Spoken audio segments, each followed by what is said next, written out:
একদিকে জিহাদে যাচ্ছেন, আরেকদিকে মানুষদেরকে ইসলাহ করছেন, আরেকদিকে শিরক কুফরকে তিনি দাফন করছেন।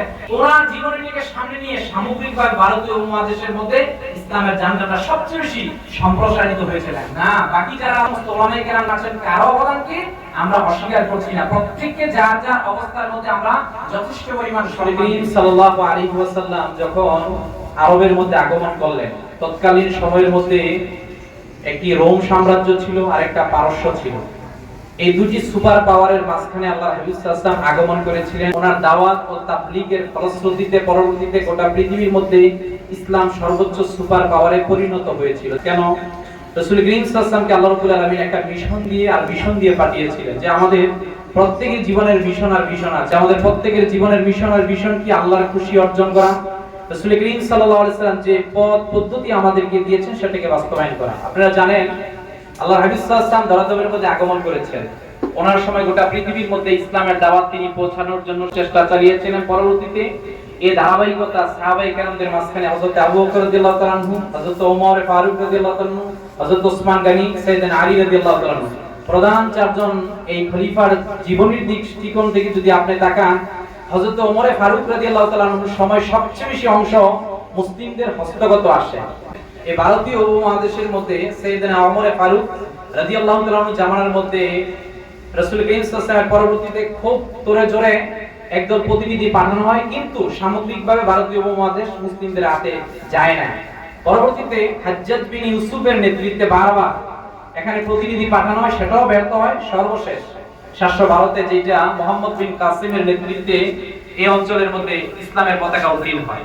1204 এর দিকে ইখতিয়ার উদ্দিন মুহাম্মদ বিন বখতিয়ার খলজির মাধ্যমে ইসলামের দাওয়াত পরিপূর্ণ এই ভারতীয় উপমহাদেশের মধ্যে আসে। আর একটু নিচের দিকে যদি আসি, যে এই ভারতীয় উপমহাদেশের মধ্যে ইসলামের দাওয়াত সর্বোচ্চ যেটা বিস্তৃত হয়েছিল, সেই বিস্তৃতের কাতারের মধ্যে যিনারা অন্তর্ভুক্ত ছিলেন এই মুঘল আমলের দিকে আপনি একটু তাকাতে পারেন। এক্ষেত্রে নাম মুজাদ্দেদ আল-বেস সানি বলতে পারি, এই ভারতীয় উপমহাদেশের মধ্যে আব্দুল হক মুহাদ্দিস দেলবি রাহমাতুল্লাহ কথা বলতে পারি, বা আমরা মাসলাকগত দিক থেকে সৈয়দ আহমদ বেরলি রাহমাতুল্লাহ আলাইহিকে উপরে রাখি, যেহেতু উলামায়ে দেওবন্দ কথা বলেন, নূর মোহাম্মদ নেজানপুরি, নূর মোহাম্মদ জানজানবি, হাদিয়ে বাঙ্গাল শাহ কারামত আলী জনপুরি রাহমাতুল্লাহ আলাইহি। এক কথায় এই তিনজন বুজুর্গের উপরের যিনি ছিলেন সৈয়দ আহমদ বেরলি রাহমাতুল্লাহ আলাইহি, সৈয়দ আহমদ বেরলি রাহমাতুল্লাহ আলাইহি বা শাহ আব্দুল আজিজ মুহাদ্দিস দেলবি সহ যারা ছিলেন, ওনারা ভারতীয় উপমহাদেশের মধ্যে ইসলামের দাওয়াতটাকে সম্প্রসারিত করেছিলেন। আমরা সৈয়দ আহমদ বেরলি রাহমাতুল্লাহ আলাইহি, যিনি একদিকে আধ্যাত্মিকতার কাজ করেছিলেন, যিনি একদিকে মুজাহাদা জিহাদের কাজ করেছিলেন, যিনি একদিকে তাজদীদের কাজ করেছিলেন, যার কারণে আমরা ওনাকে মুজাদ্দিদ বলে থাকি।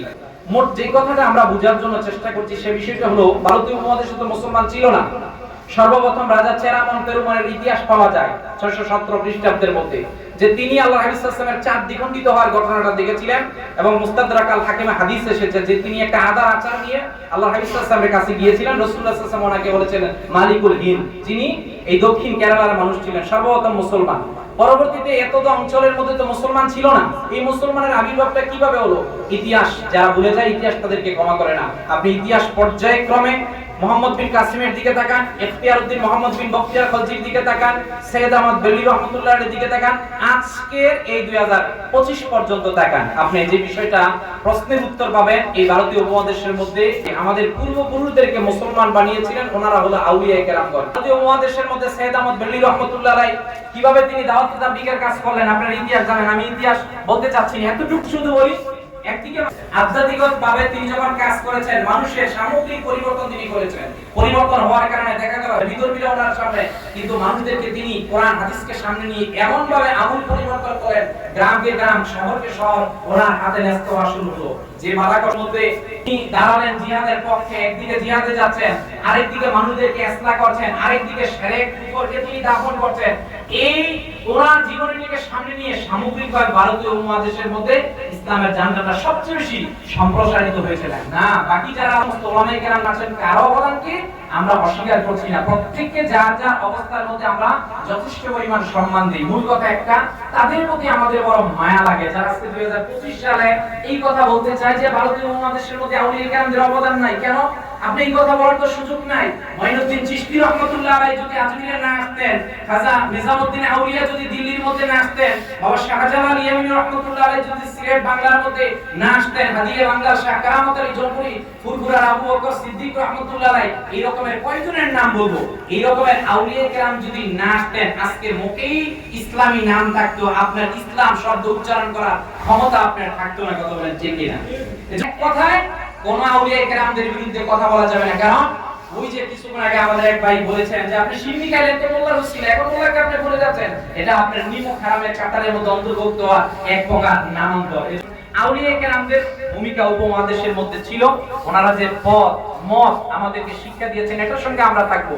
মিশন আর ভিশন, এখানে নিয়ত, ইখলাস, তাওয়াক্কুল, ইস্তেকামাত সবকিছু তো রয়েছে। সব দরবারের প্রতি আমাদের ভালোবাসা থাকবে। আমাদের কাজ অনেক অনেক বেশি, আমাদের কাজ আমরা এইটাকে সামনে লিখবো, ওই কাজকে সামনে নিয়ে আহলে সুন্নাত ওয়াল জামাতকে প্রতিষ্ঠিত করার জন্য, রাসূলুল্লাহ সাল্লাল্লাহু আলাইহি ওয়াসাল্লামের ওই জান্ডাকে সামনে প্রতিষ্ঠিত করার জন্য, বাতিলকে দাফের করার জন্য আমরা সকলে ঐক্যবদ্ধ এক কাতারের মধ্যে থাকি।